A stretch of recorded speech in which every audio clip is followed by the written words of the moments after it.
Por favor, ¿me confirman si se logra ver mi pantalla? Ya, perfecto, muchísimas gracias. Entonces, el tema de la gestión ambiental municipal la he esquematizado de la siguiente forma y ahora vamos a tocar los siguientes temas. Primero, la gobernanza ambiental y la participación ciudadana, luego la gestión integral del cambio climático, el ordenamiento territorial ambiental, la gestión integral de residuos sólidos, la gestión de la calidad ambiental, la fiscalización ambiental y finalmente la ecoeficiencia. En lo que corresponde a la gobernanza ambiental y la participación ciudadana, la gobernanza ambiental se entiende como todo el conjunto de instituciones, de sociedad civil, que participan activamente en la toma de decisiones y en las políticas de la gestión ambiental. Ahora, por otra parte, la participación ciudadana es el proceso en sí mediante el cual los ciudadanos, la sociedad civil puede participar en las diferentes actividades del gobierno. Un poco para enmarcar las funciones de los gobiernos locales en cuanto a la gobernanza ambiental, que está sobre todo dirigido al sistema local de gestión ambiental. Estas funciones están desarrolladas en la Ley Orgánica de Municipalidades, la Ley Marco del Sistema Nacional de Gestión Ambiental, y aquí he mostrado un pequeño resumen de cuáles serían las funciones. Y sobre todo se enmarca, como mencioné, en el sistema local de gestión ambiental, que va a ser el que rige todos los lineamientos en cuanto a gestión ambiental en la respectiva jurisdicción. Y aquí podemos ver otra serie de funciones que se le atribuye a los gobiernos locales en cuanto a la participación ciudadana. Lo que se busca, sobre todo, es que los gobiernos locales generen los mecanismos y los instrumentos para que la población pueda participar dentro de las políticas ambientales, dentro de las actividades ambientales. Un factor importante acá es las comisiones ambientales municipales, que son el órgano dentro de las municipalidades que van a permitir articular y concertar tanto con la población como con las instituciones del sector público y el sector privado, así como los otros niveles del gobierno, como son el gobierno regional y el gobierno nacional. Aquí es otras funciones que también se les atribuyen a los gobiernos locales en cuanto a la participación ciudadana, que se encuentran descritos, como menciona ahí, en la Ley Forestal y Fauna Silvestre y la Ley General del Ambiente y modificatoria del Decreto Legislativo 1055. Ahora, todo lo que tiene que ver con la gobernanza ambiental está enmarcado en el Sistema Local de Gestión Ambiental. Este es un conjunto de componentes humanos, administrativos, normativos, que lleva a cabo la formulación de toda la política ambiental que va a regir en una jurisdicción.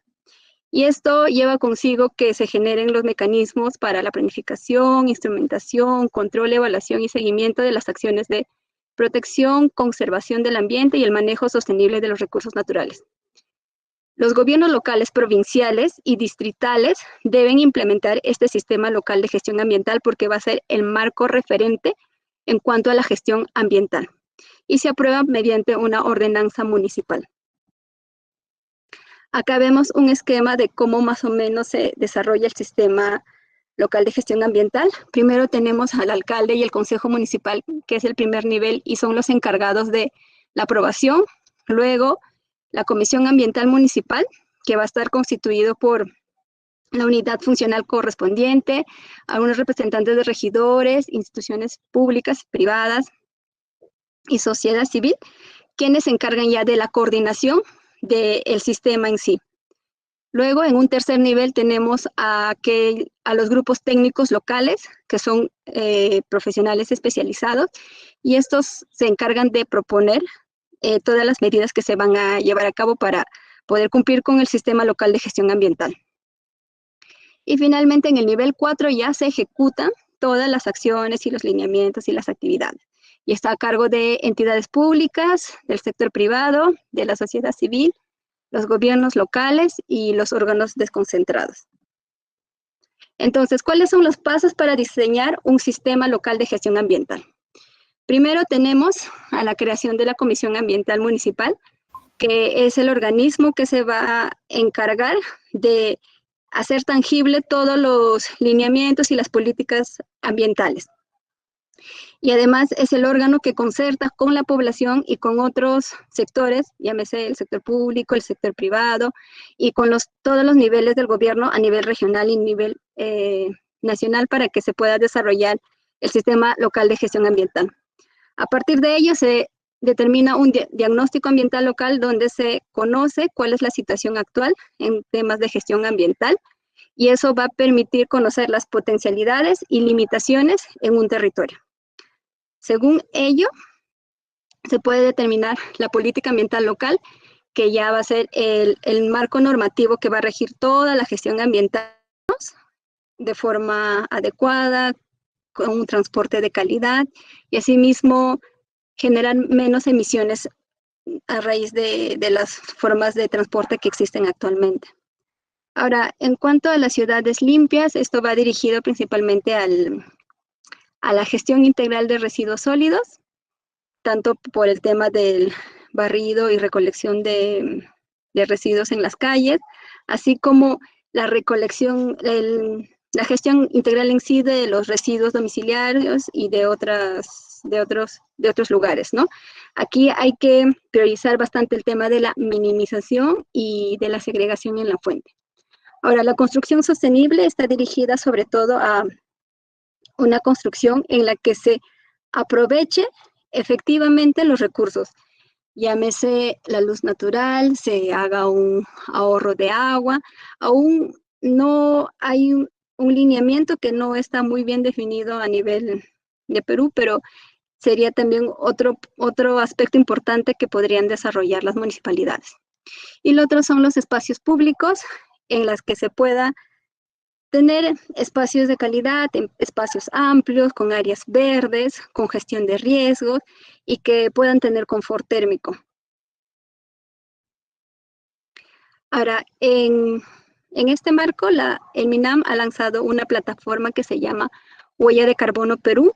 Es una plataforma digital donde te permite medir tu huella de carbono. Principalmente está dirigido a empresas del sector público y privado, pero los gobiernos o las municipalidades también podrían usar de esta plataforma. ¿Cómo funciona esta plataforma? Dentro de su estructura tiene una calculadora de emisiones, un sistema de reconocimiento por parte del MINAM, además de un seguimiento y además de información y mecanismos con los cuales se pueden neutralizar las emisiones y otras estadísticas, entre otras cosas. Ahora, en cuanto a las acciones frente al cambio climático, aquí quería mencionar algunos casos. Solo 4 ciudades en Perú han medido sus emisiones de gases de efecto invernadero. Las ciudades fueron de Cusco, Huancayo, Lima y Trujillo.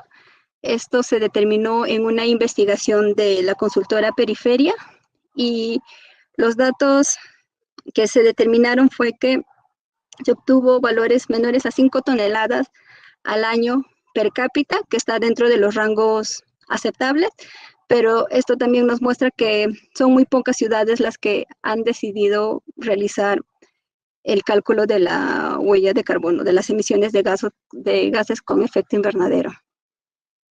Ahora, Cusco es una región que está bastante avanzada en acciones frente al cambio climático. En una reunión que se desarrolló en el 2019, mostró 19 estrategias que ya viene desarrollando para hacer frente al cambio climático y están vinculadas al agua, a la biodiversidad, los bosques, agricultura y producción, entre otros factores. Asimismo, Cusco tiene ya definido un consejo regional frente al cambio climático, lo que ha hecho que esté bastante avanzado y sea un referente en este aspecto. Eso ha sido un poco la disertación sobre cambio climático. No sé si alguien quisiera comentar algo o compartir algo o consultar.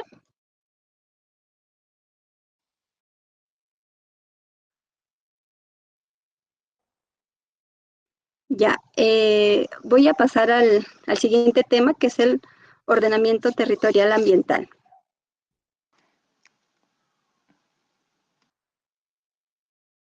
Ahora, en cuanto al ordenamiento territorial ambiental, según la Ley Orgánica de Municipalidades, los gobiernos locales tienen que planificar integralmente el desarrollo local y el ordenamiento territorial, principalmente en el nivel provincial. Entonces, ¿qué es el ordenamiento territorial ambiental? Esto está muy ligado al ordenamiento territorial en sí, que, bueno, tiene otros componentes como es el componente social y económico, y tienen como engranaje, ambos tienen como base a la zonificación ecológica económica. Entonces, un concepto sobre el ordenamiento territorial ambiental es que es un proceso que provee directrices relacionadas con el sistema ambiental para el mejor uso y la ocupación del territorio, esto a partir de la zonificación ecológica económica. Ahora, ¿qué es la zonificación ecológica económica? Es un proceso, instrumento para la identificación de diferentes alternativas de uso sostenible de un territorio determinado. Esto nos permite conocer cuáles son nuestras potencialidades y cuáles son las limitaciones en cuanto a nuestro territorio. Aquí un breve esquema de cómo se desarrolla la zonificación ecológica económica. Tenemos que como etapa inicial debe haber un compromiso y una decisión por parte de las autoridades y se debe concretizar a través de una ordenanza, aprobar y generar y buscar las fuentes de inversión pública. Luego pasa a una etapa de formulación en la que ya se desarrolla el instrumento en sí. Para esto se tiene que crear a la comisión técnica, llevar a cabo el plan de trabajo, la metodología, el análisis de datos y hacer una participación activa con la ciudadanía. Luego tenemos la aprobación del instrumento en sí, de la zonificación ecológica económica. Y este instrumento tiene que ser utilizado por todas las instituciones dentro de la jurisdicción para que puedan llevar a cabo las actividades correspondientes. A lo largo del tiempo se pueden ir desarrollando y presentando nuevas oportunidades o nuevas limitaciones. Es por ello que la zonificación ecológica económica debe ser monitoreada, evaluada y actualizada. Y esto debe ir de la mano con una participación activa de la ciudadanía. Entonces, ¿cómo podemos implementar el ordenamiento territorial ambiental a nivel de gobierno local? Para eso tenemos dos marcos normativos. Bueno, el marco normativo es el Reglamento de Zonificación Ecológica Económica del 2004, en el que se indican todos los lineamientos para llevar a cabo este instrumento. Y ahora tenemos una plataforma digital que es el Registro Nacional de Procesos de Zonificación Ecológica y Económica. Y en ella todos los gobiernos van subiendo la información respecto a cómo van en cuanto a la creación de la zonificación ecológica económica y qué avances han tenido en la implementación de estos. Entonces, para nuevamente indicar cuál es la importancia de la zonificación ecológica económica, esta permite tener un conocimiento integral de la realidad en un territorio, además que es un plan de desarrollo concertado del nivel regional, provincial o distrital. Y este instrumento en nuestro país es formulado bajo la asistencia técnica de la Dirección General Ambiental del MINAM. Ya. Ahora, aquí vemos un poco cómo va este instrumento, la zonificación ecológica económica en las regiones. Esta es data del 2017.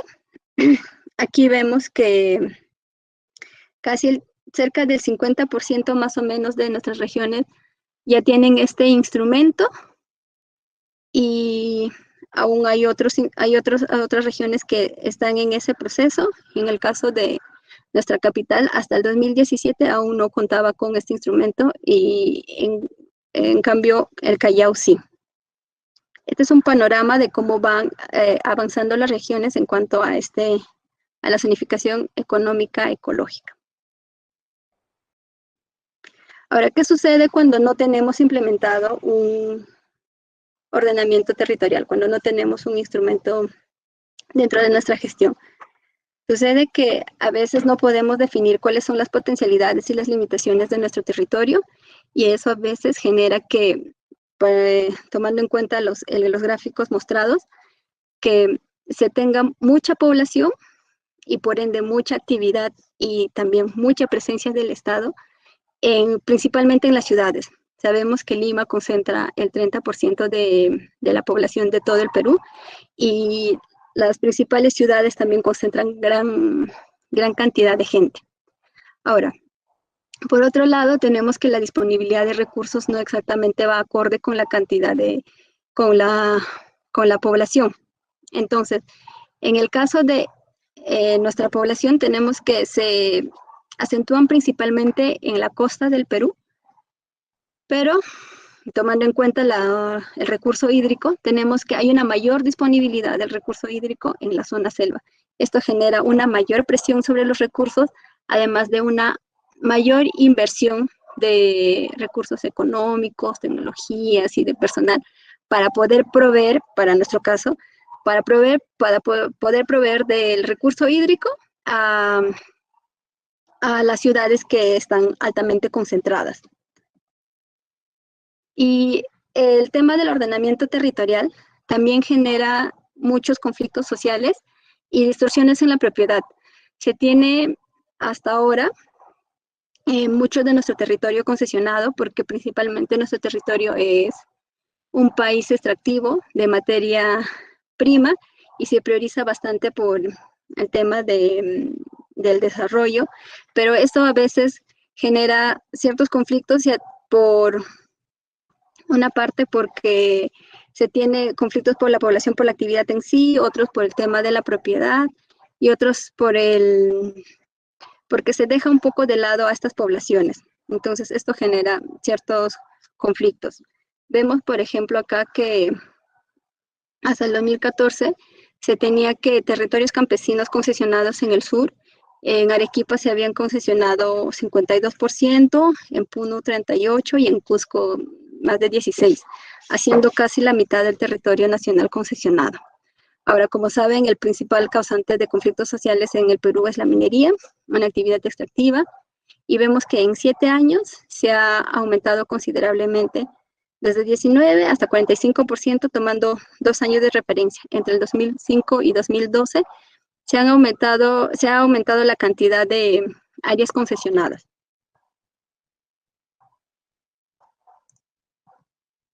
Ya, entonces, ¿cuál es la importancia de la planificación?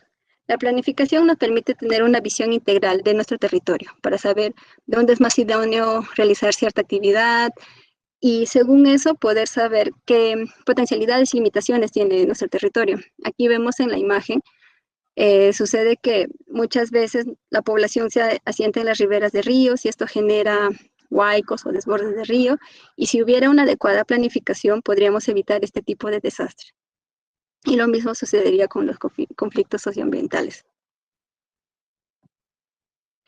Esto un poco sobre el ordenamiento territorial ambiental.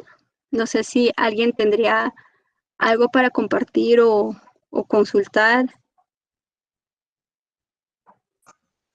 Ingeniero, una consultita. ¿Qué ocurre sí, cuando, por ejemplo, dentro de lo que es las ordenanzas municipales realizan cambios de zonificaciones para diversas áreas, cuando, por ejemplo, existen parques que son pulmones de la ciudad, y de repente cambian la zonificación y comienzan a construir edificios de multifamiliares y cambia todo el sistema, ¿no? O sea, ya la densidad poblacional es otra, y igualmente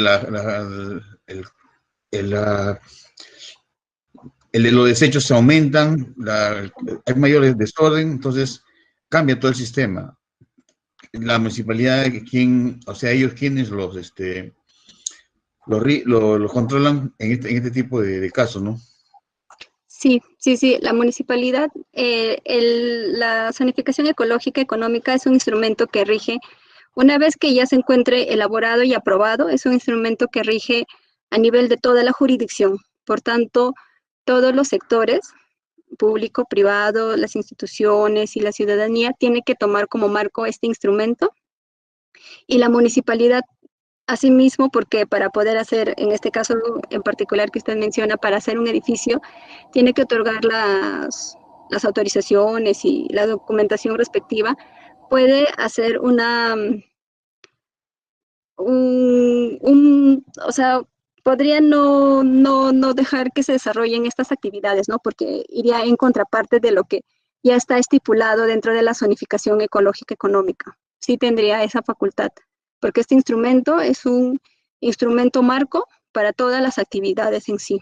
Y sí deberían ir de acorde todas las actividades desarrolladas por el sector público y el sector privado y la ciudadanía debería ir acorde con este instrumento, y la municipalidad sí podría tomar las restricciones y los impedimentos para poder hacer cumplir los lineamientos que se dan dentro de este instrumento, que es la zonificación ecológica económica.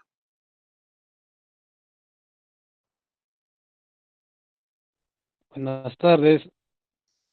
¿Sí? Tengo una consulta. Sí. Es justamente de la zonificación ecológica económica, ¿no? ¿Cuál es la estrategia para implementar el tema de zonificación ecológica económica en los gobiernos locales, puesto que los gobiernos locales les interesa poco o nada, ¿no? Lo que es el ordenamiento territorial. ¿Cuál es la estrategia que está utilizando el MINAM, ¿no? Para implementar de zonificación ecológica económica? Sí, bueno, cada región primero debe desarrollar su zonificación ecológica económica. En función a eso, los organismos locales ya deberían adecuar, según sus condiciones y según las particularidades del territorio en sí, un instrumento ya adaptado a su jurisdicción. Y este instrumento, para que pueda tener peso y para que pueda ser un marco normativo, tiene que ser aprobado. Como mencioné en los pasos, el paso casi final es la aprobación, y la zonificación ecológica económica debe ir de la mano con la población. Así la población también va a poder conocer cuáles son las potencialidades y limitaciones de su territorio, y según eso también va a poder desarrollar sus actividades. Entonces, es importante que se genere el instrumento en sí en la jurisdicción respectiva y que se den todos los pasos, ¿no? Desde el inicio, la formulación y la aprobación. Al ser aprobado ya es un documento referente para las diferentes actividades de la jurisdicción en específico, ¿no? Llámese distrital o llámese provincial. Ahora, esta zonificación ecológica económica va a estar articulado a nivel del distrito con quienes también van a hacer respetar lo que se determine en este instrumento.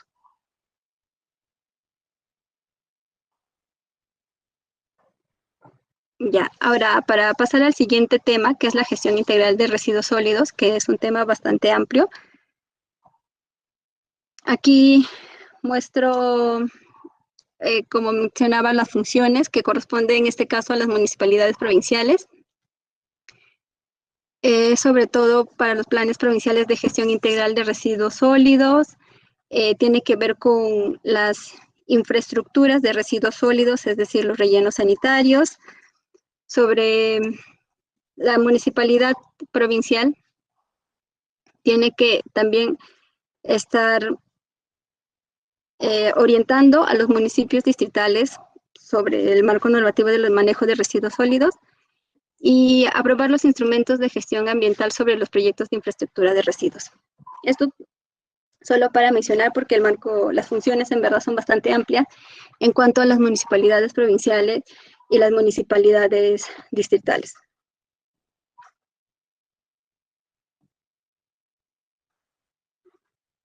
Estas son otras de las funciones que se le atribuye a los gobiernos locales en cuanto a la materia de gestión de residuos sólidos. Esto ya en cuanto a las municipalidades distritales, un poco más específico. Esto se refiere a la prestación del servicio como tal, de limpieza, recolección y transporte de residuos, normar en su jurisdicción todo el tema de los manejos de los residuos sólidos que correspondan a su competencia, aprobar el plan distrital de manejo de residuos, emitir las licencias de funcionamiento de las infraestructuras de residuos a nivel de su jurisdicción, es decir, distrital, y generar, suscribir acuerdos interdistritales y además trabajar articuladamente con las municipalidades provinciales. Ahora, esto es un poco de las funciones compartidas. Sobre los servicios de limpieza pública, la recolección, el tema de regular el proceso de segregación de residuos sólidos, prestar los servicios de recolección y transporte de estos residuos sólidos siempre deben ser dispuestos en infraestructuras adecuadas, que es el caso de los rellenos sanitarios, pero más adelante vamos a hablar sobre eso. Ahora, la ley marco sobre los residuos sólidos es el decreto legislativo 1278, que es la ley general sobre la gestión integral de residuos sólidos. Entonces, en términos generales, las municipalidades pueden hacer una gestión responsable de residuos sólidos a través de 4 pasos. La primera tiene que ver con la minimización de los residuos y la eficiencia en el uso de materiales. Esto referido a la generación de residuos. Entonces, lo que se busca cada vez es que el ciudadano pueda generar menos residuos y que los productos que se generen por las diferentes empresas tengan en cuenta los recursos naturales y el cuidado del ambiente y una optimizada gestión del producto en sí, ¿no? Luego, en un segundo paso, tenemos la segregación de residuos sólidos. Esto va a ayudar a que cada residuo pueda ir al lugar correspondiente. Tenemos el caso de los residuos aprovechables y los residuos no aprovechables. Entonces, dentro de los residuos aprovechables tenemos al vidrio, al papel, al plástico, PET, Tetra Pak y materia orgánica, y para eso ya tenemos una normativa sobre los contenedores que deberían ir. Y por otro lado tenemos los residuos no aprovechables, que son las bolsas, el tecnopor, los residuos sanitarios, etc. Ahora, como un tercer paso, tenemos la recolección selectiva de los residuos sólidos. Si es que se ha desarrollado muy bien la segregación, adelante que podamos valorizar estos residuos. Entonces, los residuos aprovechables pueden ser transportados o recolectados por vehículos recolectores o recicladores que van a valorizar estos residuos aprovechables. Y los residuos no aprovechables ya los tendría que recolectar la municipalidad o la empresa operadora, dependiendo del caso. Y en una cuarta etapa tenemos la valorización de residuos. Y esta valorización se va a dar a través de centros de acopio o plantas de valorización, ya sea esta valorización va a ir al mercado nacional o puede ir a la exportación. Y en el caso de los residuos no aprovechables, ya pasa a una planta de transferencia y estos de acá ya pueden llevarlos a la disposición final a través de un relleno sanitario. Esto es idealmente todos los pasos que se debería llevar a cabo para una gestión responsable de residuos sólidos municipales. Entonces, ¿cómo gestión integral de residuos sólidos? A través de la minimización y la segregación. Para el caso de la minimización, lo que se busca es que el ciudadano cada vez genere menos residuos a través del consumo responsable y utilice productos más duraderos. En ese sentido, ley marco la ley 30884 desde 2018, en el que se regula el plástico de un solo uso. Entonces existe toda una estrategia desde el MINAM y esto a la vez en los gobiernos regionales, locales y distritales para que cada vez se utilice menos plástico. En cuanto a la segregación, ahorita tenemos una norma técnica que estipula los nuevos colores para la segregación de la gestión municipal. Tenemos los residuos peligrosos, que son para pilas, medicinas vencidas, entre otros. Los residuos no aprovechables, como son los residuos sanitarios o algunas envolturas de algunas golosinas. En cuanto a los residuos orgánicos, restos de alimentos y restos de poda principalmente. Y los residuos aprovechables serían el papel, cartón, el vidrio, plástico y otros. Esa nueva normativa pretende ser mucho más sencilla, de tal forma que el ciudadano pueda segregar sus residuos.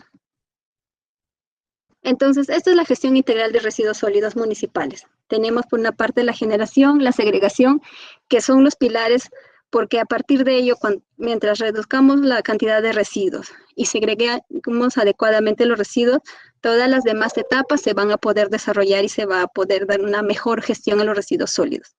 Entonces, luego de la segregación tenemos un almacenamiento, la recolección, el transporte, la transferencia, el tratamiento y a través del tratamiento ya la disposición final y también la valorización de los residuos aprovechables. Entonces, la clasificación de residuos sólidos son los residuos sólidos del ámbito municipal y los residuos sólidos del ámbito no municipal.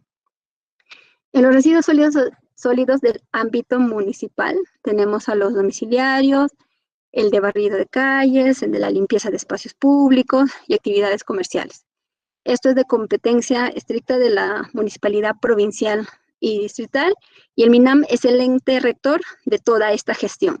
Por otro lado, tenemos los residuos sólidos del ámbito no municipal, en el que podemos encontrar residuos peligrosos y no peligrosos, y los que se encargan de la gestión de estos residuos es el generador en sí, y la competencia sectorial corresponde al ministerio respectivo, ¿no? Llámese el Ministerio de Salud, el Ministerio de Transporte o el Ministerio de Energías, entre otros.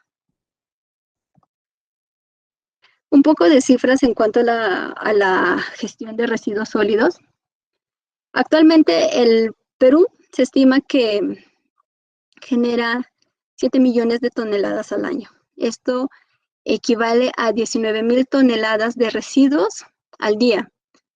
Y si lo llevamos a una equivalencia simple, significaría llenar de residuos sólidos el estadio, tres estadios nacionales. El Estadio Nacional que se encuentra en Lima. Si llenamos 3 estadios, esto equivaldría a la cantidad de residuos que generamos como país por día. Entonces, en lo que corresponde, esto llámese a la cantidad total de residuos sólidos. Ahora, solo hablando de la generación de residuos sólidos municipales, vemos que según un estudio realizado por la Defensoría del Pueblo, desde el 2014 hasta el 2018, hemos tenido un incremento de 7% aproximadamente, siendo las regiones que más aumentaron,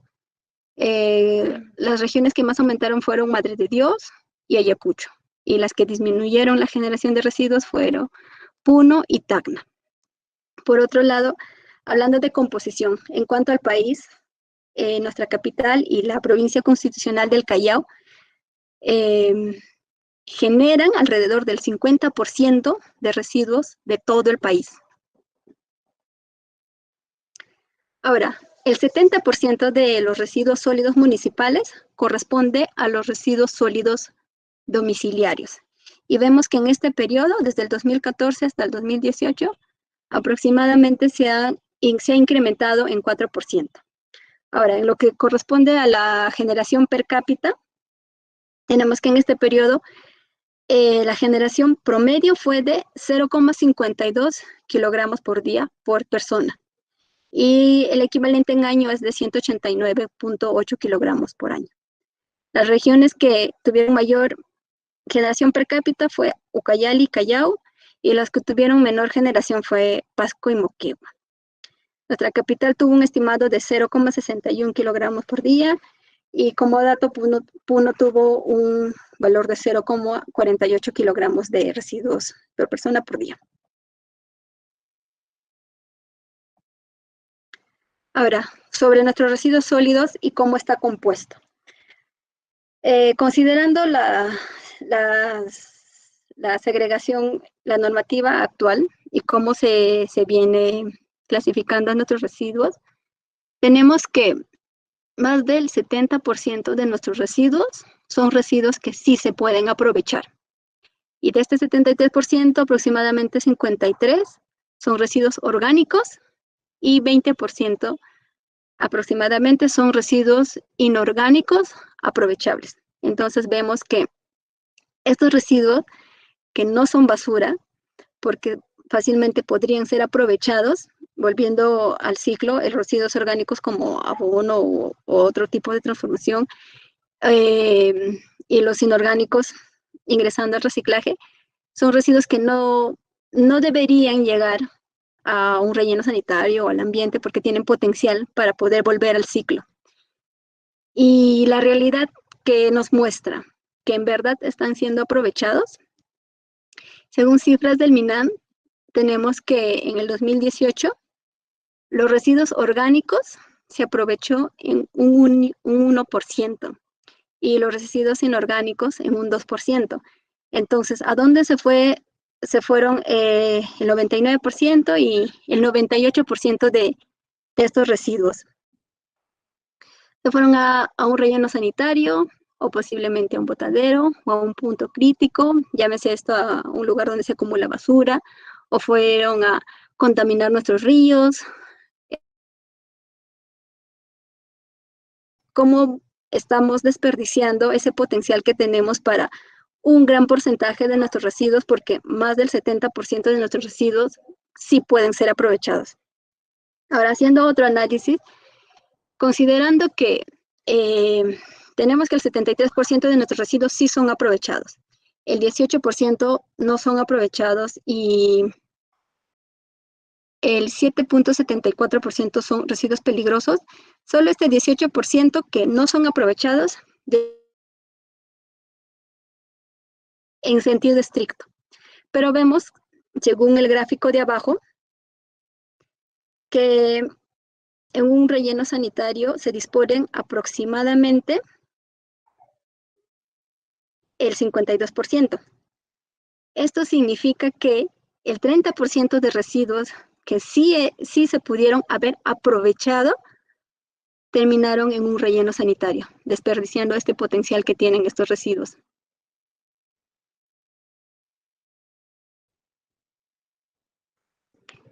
Ahora, en cuanto a la disposición de los residuos sólidos, tenemos que, ya como había mencionado en la anterior diapositiva, se tiene cifras de que el 52% de nuestros residuos van a un relleno sanitario y el 48% se estima que va a un botadero, y de este 48% incluso solo el 2% es material que ha sido aprovechado, pero vamos a tomar como referencia ese valor de 48%.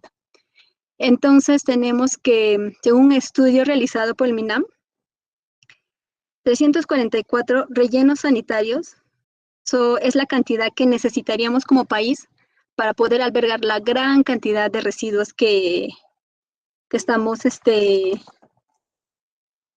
generando. Esto significa una gran brecha respecto a los rellenos sanitarios que aún nos falta implementar en nuestro país. Lo que más tenemos ahora como espacios para disponer, que no son los espacios adecuados, son los botaderos, que a nivel de nuestro país tenemos alrededor de 1.585 botaderos, según cifras de la OEFA, y estos espacios son fuentes de contaminación, de plagas y de enfermedades. Por otro lado, en cuanto a los puntos críticos, según una visita que se desarrolló por la Contraloría, más del 70% de los distritos que visitó la Contraloría tuvieron puntos críticos. Estos puntos críticos referidos principalmente a espacios donde se acumulaban residuos sólidos.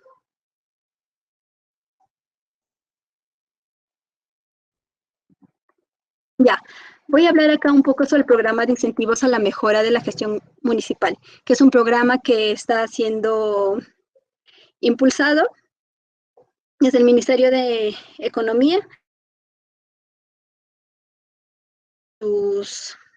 dentro de las metas, una referida a la gestión ambiental, específicamente a los residuos sólidos.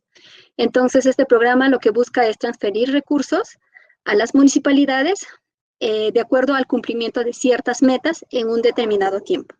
Para el caso específico del tema ambiental, se refiere a la gestión de residuos sólidos y es la meta 3, que se llama implementación de un sistema integrado de manejo de residuos sólidos municipales.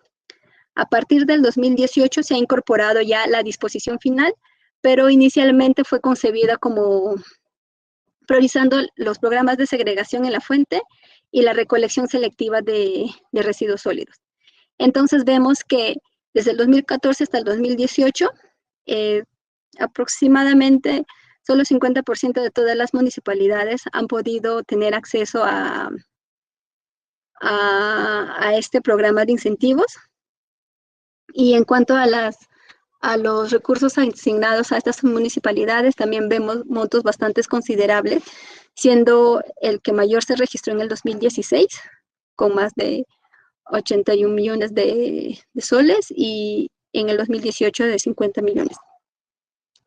Ahora, este programa, como se puede ver en el último gráfico, ha permitido que las municipalidades mejoren su gestión de residuos sólidos, y esto se ve reflejado en que ha incrementado notablemente la gran cantidad de residuos sólidos que han venido recuperando.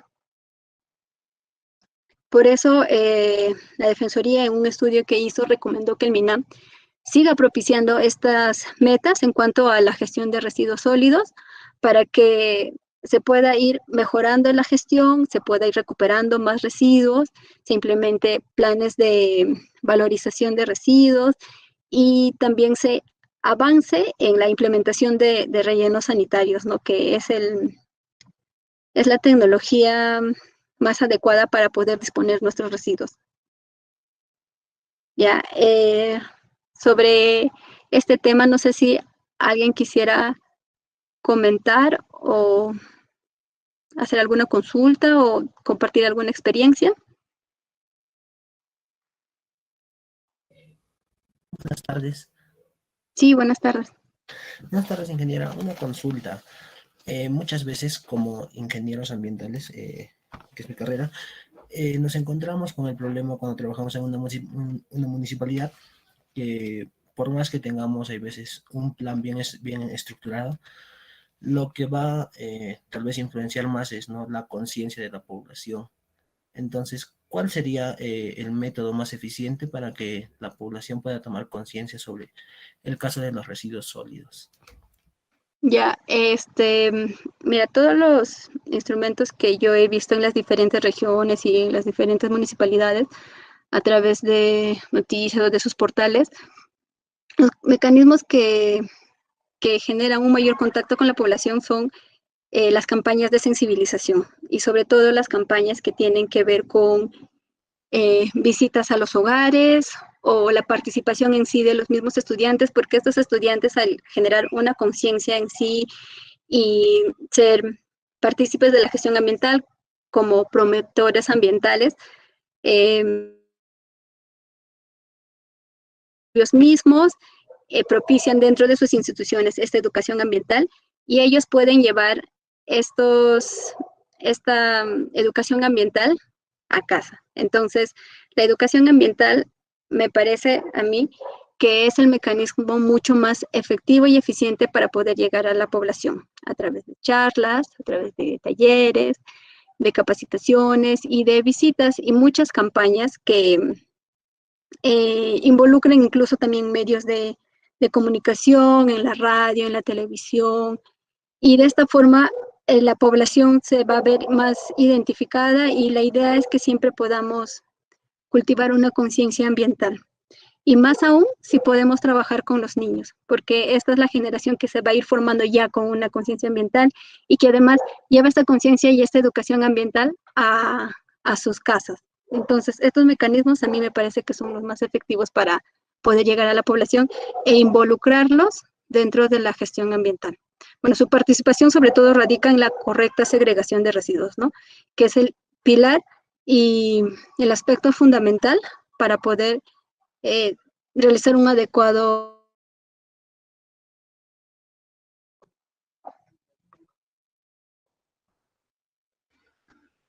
Sí, ingeniera, una acotación.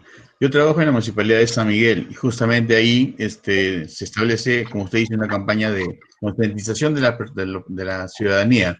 Es más, inclusive se lleva casa por casa y se entregan bolsas plásticas para que puedan reunir su basura y a las personas que, bueno, tienen un récord por ejemplo, de material que pueden reciclar y entregan a los carritos de la municipalidad, reciben macetitas de flores como para que puedan ellos seguir juntando lo que es la basura y tener ese tipo de conciencia, ¿no? Al respecto a lo que es el recojo y distribución de la basura. Ah, excelente, excelente experiencia. La verdad es que todo lo que tiene que ver con incentivos genera unos mejores resultados, porque incluso en países donde tiene bastante avanzado el tema de la gestión integral, todos los mecanismos de incentivos económicos u otras formas de incentivos ha generado que la población se involucre más y participe más en el tema de la segregación en la fuente o la valorización de residuos orgánicos. Eh, qué excelente experiencia y qué bueno tener una participación bastante activa en cuanto a la población de San Miguel, los vecinos de San Miguel. Sí, justamente, por ejemplo, en el tiempo de pandemia lo que hemos estado haciendo los trabajos también ha sido de fumigación, limpieza, baldeo de veredas, calles, y hemos tenido una buena reacción de la ciudadanía porque nos estaba alientando, nos alcanzaban refrescos y todo eso, y bueno, era un compartir, ¿no? Del momento, del mal momento que estábamos pasando por la pandemia, pero sí una buena experiencia porque al menos hemos tenido una solidaridad de la población. Sí, sí, sí, sí, es muy importante en verdad todo este tema de la participación de la ciudadanía porque a partir de una conciencia ambiental se va a poder llegar a implementar muchas de las acciones que la municipalidad pueda promover y pueda implementar. Qué agradable experiencia. Gracias por compartirla. Ahora, pasando al siguiente tema, que es la gestión de la calidad ambiental.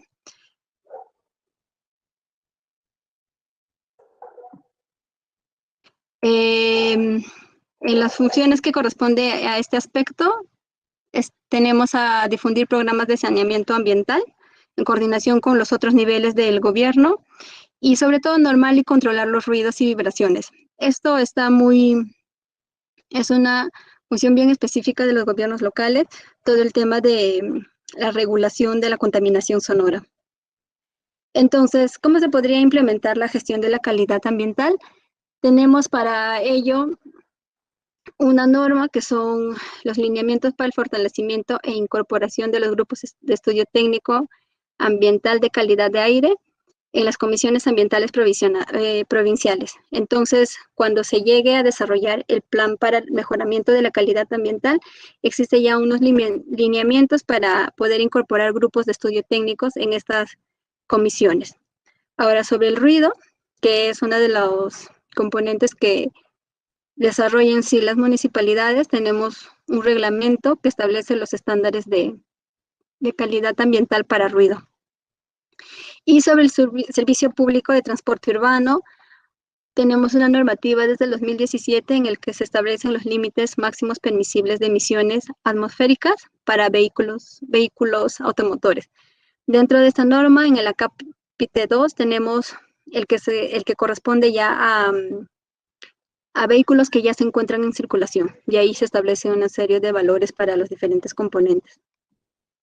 Entonces, acá vemos un poco de algunos ejemplos de gobiernos locales que han desarrollado iniciativas para mejorar la gestión de la calidad ambiental. El caso de la Municipalidad de Lima desarrolló una campaña que se llamó Respira Limpio, en el que determinaron una serie de parámetros como monóxido de carbono, dióxido de carbono, hidrocarburos, a una cantidad de vehículos. Entonces, esto permitió conocer las emisiones generadas por estos vehículos y que la población también tome conciencia sobre las emisiones que vienen generando los vehículos correspondientes. se tuvo alrededor del 80% de los vehículos que superó los límites dentro de esta campaña. Ahora, existen muchas campañas a nivel nacional que impulsan sobre todo el correcto uso del claxon. Tenemos una poca conciencia respecto al uso del claxon y esto genera una gran contaminación sonora. Entonces aquí, como vemos en el caso de Cajamarca, desarrolló una campaña de sensibilización en conjunto con la Policía Nacional del Perú. Entonces, marcharon por las calles, hicieron pancartas, repartieron material informativo y dieron charlas a los conductores para que puedan dar un uso adecuado al claxon. Todo el tema de la calidad ambiental, de la gestión de la calidad ambiental, está referido principalmente en el caso de las municipalidades a la correcta gestión de todo lo que es ruido y de las emisiones del parque automotor. Ahorita la municipalidad y en general a nivel nacional ya tenemos un programa y normas que impulsan el chatarreo de muchos vehículos que son muy antiguos o que generan muchas emisiones, y para que se le pueda dar un incentivo y a raíz de ello ya puedan ellos dar de baja a sus vehículos que ya son bastante antiguos. Ya, esto es lo que pude mencionar un poco en cuanto a la gestión de la calidad ambiental. No sé si alguien tendría algún comentario o quisiera compartir alguna experiencia para pasar al siguiente tema, que es la... Señorita. Sí. Sí, yo nomás quería compartir una experiencia, en verdad, muy de acuerdo con lo que comentaba, pues tiempo atrás yo visité una provincia donde pude ver cómo efectivamente habían implementado este tema de la concientización ambiental con los pobladores en sí.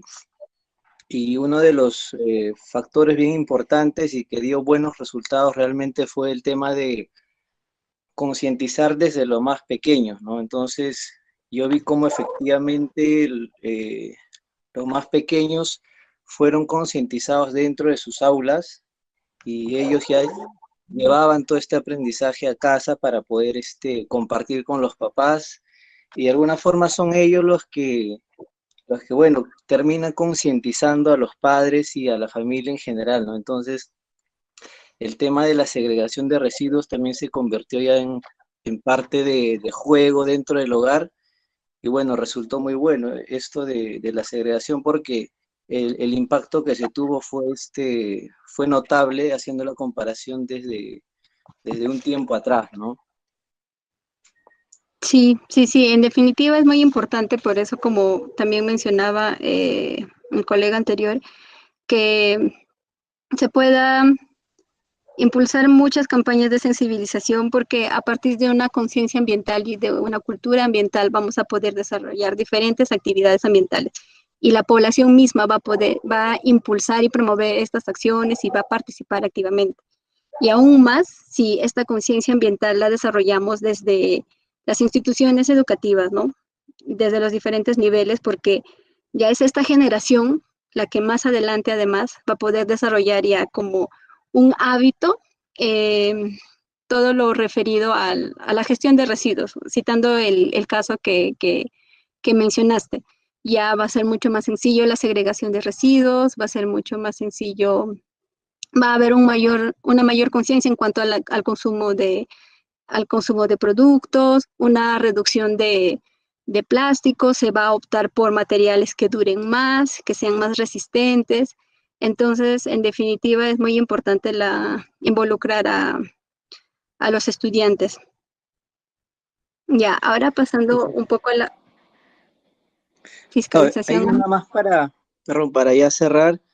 Efectivamente creo que, se tendría que hacer mucho hincapié en los más niños, ¿no? Como dice, un árbol grande bien formado se hace desde que que es una semilla, ¿no? Entonces, Sí. creo que atacando el problema desde concientizar a la niñez, podríamos nosotros asegurar un futuro sostenible dentro de nuestra sociedad. Claro que a la par también concientizar a las personas adultas que muchas veces ya bueno, puede resultar un poco más duro llegar a la concientización a ese nivel, pero yo creo que un trabajo continuo y a la vez sostenido podemos lograr grandes objetivos, ¿no? Entonces, muy de acuerdo con todo lo que usted nos está comentando, ingeniera, y muchas gracias. Solamente quería acotar eso para cerrar. Muy amable. Ya, muchas gracias por su participación. Ahora, tomando un poco el tema de la fiscalización ambiental, las municipalidades tienen en sí dentro de sus funciones muchas atribuciones para la fiscalización ambiental. Sobre las funciones he querido dar mayor realce a la tipificación de infracciones, ya que si bien existe todo un competencias a las municipalidades, estas también pueden generar infracciones, pero deben generar los mecanismos regulatorios, los lineamientos para que se puedan aplicar estas infracciones, porque está también dentro de su potestad poder hacer estas infracciones. Ahora, en lo que corresponde a la fiscalización ambiental de un gobierno local, se denomina como entidad de fiscalización ambiental. Entonces, estas son entidades públicas del ámbito nacional, regional o local que tienen atribuciones para realizar acciones de fiscalización ambiental en sentido amplio, pero estos van de la mano con el OEFA, que es el órgano rector de todo el tema de la evaluación y fiscalización ambiental. Entonces, tenemos tres tipos de EFAs: la EFA nacional, la EFA regional y la EFA local. En la EFA nacional tenemos que ciertos ministerios y organismos públicos técnicos tienen a su cargo funciones de fiscalización. Tal es el caso, por ejemplo, en el sector agrario, el Ministerio de Agricultura puede realizar funciones de fiscalización a través de la Dirección General de Asuntos Ambientales Agrarios. Una EFA regional, ¿qué es? Corresponde a que un gobierno regional ejerce funciones de fiscalización. Para el caso específico, por ejemplo, de la minería, los gobiernos regionales pueden efectuar acciones de fiscalización sobre los pequeños productores mineros y los mineros artesanales. Sabemos que la mediana y gran minería sí ya está fiscalizada por UEFA. Ahora, en cuanto a la EFA local, las municipalidades provinciales y distritales ejercen funciones también de fiscalización. Como ya habíamos visto, todo el tema en lo que concierne a ruido está fiscalizado por estos órganos, por la EFA local. Entonces, si se diera el caso de que en una zona hay demasiado ruido, la EFA local tiene competencia para poder atender este problema a través de los lineamientos, directrices y regulaciones que tenga dentro de su jurisdicción. Entonces, ¿cuáles son las condiciones para que la entidad fiscalizadora ambiental pueda llevar a cabo su actividad? Primero, debe aprobar las disposiciones que regulen la tipificación de infracciones y sanciones. Entonces, debe haber un marco normativo y unas directrices para que definan en función a qué actividad le corresponde respectiva fracción y sanción. Asimismo, aprobar los instrumentos legales, operativos, técnicos y otros para el ejercicio de sus funciones. Contar con un equipo técnico necesario, además de laboratorios acreditados donde se puedan desarrollar los análisis correspondientes y se tenga la suficiente información para poder llevar a cabo las acciones de fiscalización ambiental. También contar con mecanismos que permitan medir la eficacia y eficiencia, esto en función a indicadores que puedan ser establecidos. Y tienen que desarrollar el Plan Anual de Fiscalización Ambiental, que se desarrolla de forma anual, y esto tiene que ser reportado de forma trimestral al OEFA. Entonces, ¿qué es el Plan Anual de Evaluación y Fiscalización Ambiental? Es un instrumento de planificación en el cual la entidad fiscalizadora ambiental programa todas las acciones de fiscalización ambiental a su cargo que serán efectuadas durante el año calendario correspondiente, con el fin de ordenar y orientar. el desempeño técnico y programado de las funciones de evaluación y supervisión de la entidad.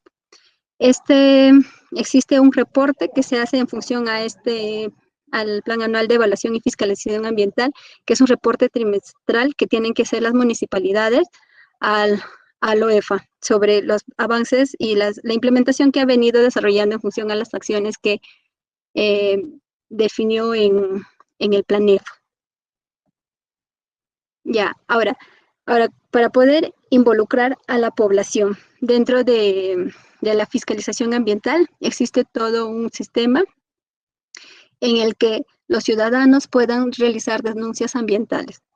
Entonces existe, según el gráfico que se muestra, tenemos que hay una recepción de la denuncia a través de las vías que tiene implementado OEFA, ya sea por correo, por teléfono o mesa de parte si es que es presencial.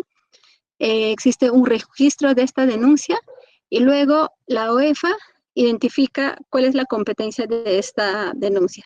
En caso sea la OEFA en sí, sigue el procedimiento para estos sectores y en caso sea una entidad de fiscalización ambiental, la deriva al ministerio correspondiente o al gobierno regional o a la municipalidad provincial y distrital correspondiente. Y finalmente, el ciudadano puede hacer un seguimiento de una denuncia a través de la plataforma que tiene implementado OEFA, según el número de registro. Entonces, aquí vemos algunos casos de cómo se ha desarrollado la fiscalización ambiental en algunas regiones. Tenemos que en Ancash, un trabajo concertado, articulado y coordinado de la OEFA, la Fiscalía y la Municipalidad, pudo identificar tuberías ilícitas, ilegales, clandestinas, que estaban vertiendo residuos industriales. Entonces, esto fue en Ancash, en Chimbote, y la participación, las acciones de fiscalización pudieron determinar este inadecuado accionar y tomar las acciones respectivas para sancionar a quien corresponda. Por otro lado, tenemos que la OEFA con las diferentes regiones siempre trabaja de forma articulada para poder desarrollar las acciones de fiscalización ambiental. Tal es el caso de, según se muestra en la imagen, la OEFA y la Municipalidad de Sullana realizaron acciones de fiscalización ambiental a través de mesas de trabajo, de charlas, en las que se pudieron dar directrices de cómo se iba a desarrollar la fiscalización ambiental en Sullana. Entonces, son estos algunos ejemplos de cómo la fiscalización ambiental se puede desarrollar por los gobiernos locales. Ya, ahora no sé si alguien tenga algo para comentar o alguna consulta para poder ya pasar al último tema, que es la ecoeficiencia. Ya, en lo que corresponde a la ecoeficiencia, el marco normativo en cuanto a las funciones de los gobiernos locales en este aspecto corresponde a elaborar y probar los siguientes instrumentos, ¿no? Que es la línea base, el diagnóstico, el plan de ecoeficiencia, generar la implementación y finalmente el monitoreo. Ahora, una vez que ya se desarrollen sus indicadores y sus avances en cuanto a las diferentes medidas implementadas. Entonces, ¿qué es ecoeficiencia? La ecoeficiencia lo que busca es producir más con menos recursos, es decir, haciendo un uso óptimo de los recursos, y esto genera menos impactos ambientales y mejora la calidad del producto. Importante es que se puede medir a través de indicadores y a través de un análisis de diagnóstico qué medidas se han implementado y luego se puede ver los resultados de estas medidas implementadas. Entonces, el MINAM está trabajando en 4 líneas de acción sobre ecoeficiencia. Esto en el marco de las medidas de ecoeficiencia para el sector público, que están vigentes desde el 2009. Entonces, las líneas que viene trabajando son instituciones públicas ecoeficientes, municipios ecoeficientes, empresas ecoeficientes y escuelas ecoeficientes. En el caso de las municipalidades como instituciones públicas, entrarían dentro de la línea de instituciones públicas ecoeficientes. Ahora, ¿cuáles son las normas que regulan todo el tema de la ecoeficiencia en el sector público? Tenemos el decreto que habla sobre incorporar las medidas de ecoeficiencia del uso obligatorio de productos reciclados y biodegradables dentro del sector público. El decreto que habla sobre la aplicación gradual de los porcentajes de material reciclado en plásticos, papeles y cartones que se debe usar y se debe comprar en el sector público. También tenemos los porcentajes de material reciclado de plásticos, papeles y cartones en las entidades del sector público, y esto ya es una resolución ministerial. Y también tenemos la resolución ministerial en el que ya se establecen disposiciones para poder implementar la resolución anterior. Ahora, existen una serie de instrumentos para poder implementar la ecoeficiencia dentro del sector público. El MINAM ha desarrollado una guía de ecoeficiencia para el sector público, también una guía para el usuario del aplicativo web de ecoeficiencia, un kit de ecoeficiencia en el que incluye piezas gráficas, videos y herramientas, y también hace informes anuales sobre cómo van los avances. La forma implementada por el MINAM, en el que las instituciones van a ir ingresando la información sobre cómo van los avances en cuanto a la ecoeficiencia. Ahí se ingresa el diagnóstico de ecoeficiencia, el plan de ecoeficiencia, cómo se ha implementado, y luego se va a ir haciendo seguimiento de cómo van avanzando en cuanto a sus indicadores de ecoeficiencia. Entonces, los pasos para poder desarrollar, para poder implementar la ecoeficiencia en una institución, empieza con el primer paso correspondiente a la organización y asignación de responsabilidades. Entonces, es importante definir quién va a ser el coordinador de la Oficina General de Administración, y a partir de él se va a poder convocar a los diferentes órganos de la municipalidad a través de una reunión, y ahí se van a poder definir las responsabilidades. De acuerdo a estas reuniones y a estas mesas de trabajo que se van a desarrollar, se va a crear el comité de ecoeficiencia. Este va a ser el órgano encargado de desarrollar el diagnóstico de ecoeficiencia, el plan de ecoeficiencia y el monitoreo del plan de ecoeficiencia. Entonces, tenemos el siguiente paso, que ya es el diagnóstico de ecoeficiencia. Este documento nos va a permitir conocer cuál es la línea base a partir de la cual estamos partiendo, porque así vamos a poder saber cuál es nuestro consumo de agua, cuál es el consumo de energía, de combustible, de útiles de escritorio y nuestra generación de residuos. Entonces vamos a tener nuestros valores base en función al cual vamos a poder comparar luego más adelante cuánto hemos avanzado y qué cambios hemos generado dentro de nuestra institución gracias a la implementación de las medidas de coeficiencia. Entonces, el diagnóstico de coeficiencia involucra la línea base y también las oportunidades, identificar qué oportunidades tenemos para poder mejorar qué oportunidades tenemos para ahorrar agua, para ahorrar energía, combustible, para generar menos residuos, etc. Entonces, este es un ejemplo de cómo más o menos esquematizaría el consumo de agua. Se necesita para esto la data de los recibos de agua. En el caso específico de agua, se necesita la data de los recibos de agua, de por lo menos de un año. Y esto nos va a dar una idea de cómo más o menos hemos venido consumiendo el agua. Esta va a ser la línea base. A partir de ello, vamos a poder desarrollar ya el plan de coeficiencia. En el plan de coeficiencia vamos a incluir todas las medidas que vamos a implementar dentro de nuestra institución para poder generar cambios y para poder generar los ahorros correspondientes a los recursos. Entonces, aquí se habla de las medidas de coeficiencia para la energía eléctrica, el combustible, el agua, los útiles de oficina, la gestión de residuos y la reducción de emisiones mediante el uso de los combustibles. Entonces, aquí vemos una de las piezas gráficas que utiliza el MINAM, y para tener en cuenta algunos datos que se maneja, el consumo de agua de las instituciones públicas equivale a cerca de 19.600 piscinas olímpicas por año. Entonces, por eso es importante generar un uso óptimo del agua. Ahora, tomando en cuenta el papel y los materiales de oficina, se sabe que un solo empleado público puede hacer uso de más de 2.362 hojas de papel por año. Entonces, en ese sentido es muy importante aplicar estas medidas de coeficiencia para hacer un uso óptimo de los recursos. Esto solo para mencionar una medida de coeficiencia que se puede implementar incluso en casa y claramente también en cualquier institución. Si colocamos 1 o 2 botellas de agua en el tanque del inodoro, considerando que se va a colocar una botella de 600 mililitros y que en casa tengamos un baño y que al día tiremos de la cadena aproximadamente 5 veces.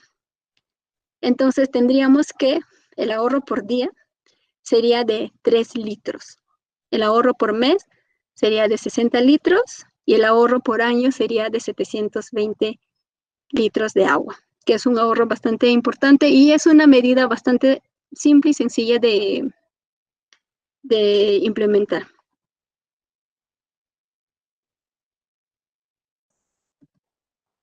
Ya. Y luego, como último paso, ya tenemos el monitoreo del plan de coeficiencia.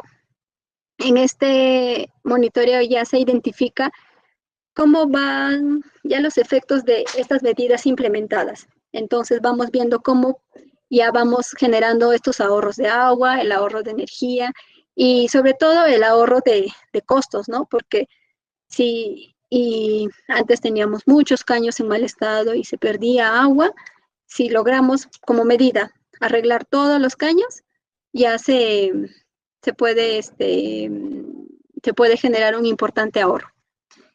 Entonces, acá tenemos un cuadro de cómo se desarrolla los indicadores para el monitoreo del desempeño ambiental. Esos son los indicadores en cuanto al consumo de agua y al costo del agua, de los diferentes recursos. Y aquí como datos, tenemos que según cifras del MINAM, aproximadamente un servidor público al año consume 28 metros cúbicos, una energía de 1.642 y papel de 28 kilogramos.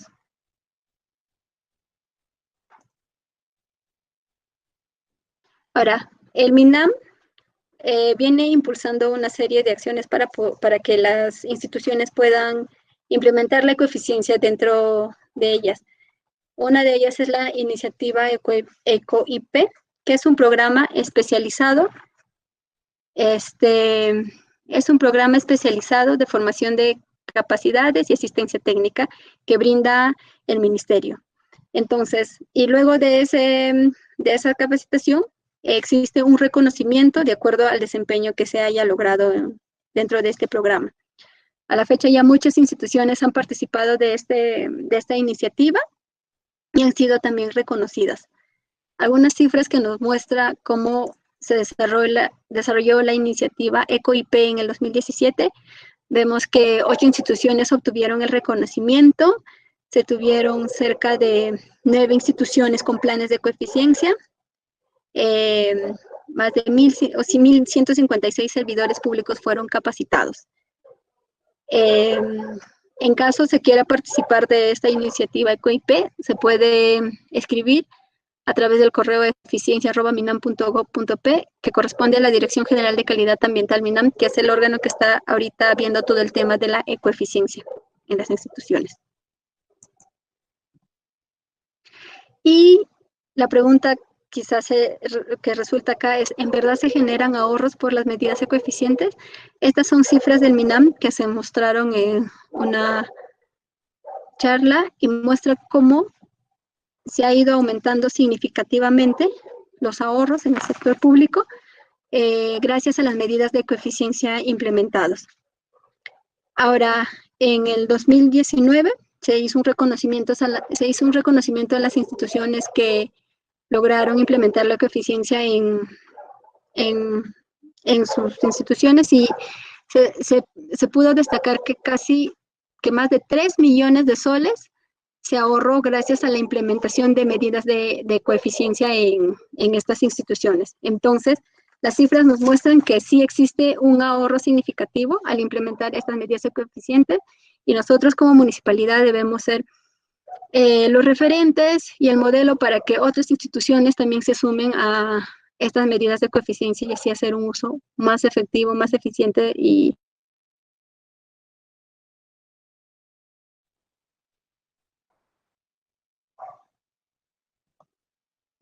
ya, para poder finalizar, es importante que saber que una gestión municipal de calidad debe estar orientada hacia el ciudadano y el cuidado del medio ambiente. Aquí vemos algunas cifras que mostró el INEI de cómo algunas municipalidades realizaron acciones para incentivar en la población la conservación ambiental.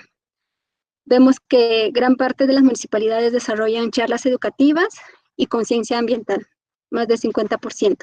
También se han atendido muchas denuncias ambientales y se tiene una comisión ambiental municipal, que esto es muy importante que se pueda implementar dentro de las municipalidades, pues es un órgano que articula todo el tema ambiental en las municipalidades y hay muchos concursos de iniciativa del cuidado del ambiente en las municipalidades. Entonces, la gestión municipal de calidad siempre debe estar orientada hacia el ciudadano y el cuidado del ambiente, pues nosotros como ciudadanos merecemos un ambiente sano y limpio para vivir. Una buena gestión ambiental nos permite a nosotros como ciudadanos tener ciclovías adecuadas para desplazarnos, que existan ciclovías y que tengan, que sea un sistema efectivo y seguro para el desplazamiento, que podamos tener un espacio para poder disponer nuestros residuos, tener sombra, áreas verdes donde tener sombra para cuando nos desplacemos, áreas verdes, es decir, un ambiente adecuado para vivir. Y con eso terminaría mi charla. Muchas gracias por su atención y voy a dejar de compartir mi pantalla. Muchas gracias, ingeniera Brigitte Leiva Trujillo, por compartirnos cada uno de estos fundamentos importantes en relación a la gestión ambiental municipal, dentro de lo que se ha desarrollado en un primer instante, la gobernanza ambiental, la participación ciudadana, que es tan importante, la gestión integral sobre todo del cambio climático, el ordenamiento territorial ambiental, así como también la gestión integral de los residuos sólidos que cada día más nosotros vamos generando, la gestión de la calidad ambiental. Todos merecemos y queremos vivir en un ambiente sano, donde podamos pues gozar de toda esta calidad ambiental, así como también la fiscalización ambiental, los entes y organismos que son responsables para poder, pues, de alguna manera, regular las acciones que se van desarrollando tanto de las empresas. Y finalmente, el tema de la ecoeficiencia, orientado siempre a que nosotros podamos generar siempre a través de nuestros diferentes actos este tema que es muy, muy, muy importante, la ecoeficiencia. Ronald Maquera, él menciona la siguiente pregunta: ¿qué acciones tiene que tomar las municipalidades con las comunidades para mitigar el cambio climático? Ya. Bueno, algunas con las comunidades, si se refiere a las comunidades nativas o las comunidades de la sierra, el tema de la compensación ambiental es un tema muy importante que permite a aquellas comunidades que cuidan un recurso tan valioso como es el agua, que permitan que puedan tener una compensación por este cuidado del agua, ¿no? Que es una compensación ambiental, en este caso en específico para el caso del agua. Esto permite cuidar en las zonas altoandinas, el curso del agua y para que pueda haber provisión en la zona baja respecto al agua. Y eso va a hacer un uso óptimo del recurso agua y así evitar algunas complicaciones que puedan surgir respecto a este recurso. Otras acciones que se podrían desarrollar es la adecuada gestión de residuos sólidos, que se pueda tener accesos a los servicios básicos, quizás incluir dentro de ellos capacitaciones respecto al cambio climático y otras acciones que quizás se podrían desarrollar para hacer frente al cambio climático. Tenemos otra pregunta más, ingeniera Brigitte, que nos hacen llegar a través de la plataforma de Facebook. de la usuaria Violeta Ricaldi. Ella menciona, si la normativa legal de los residuos sólidos también abarca para las zonas rurales. Sí, claro, o sea, los gobiernos distritales, en este caso, porque ellos son los que tienen que ver el tema de las comunidades, esos son los órganos, las instituciones que tienen que regular y gestionar todo el tema de los residuos sólidos de las comunidades correspondientes, ¿no? Que correspondan a su jurisdicción.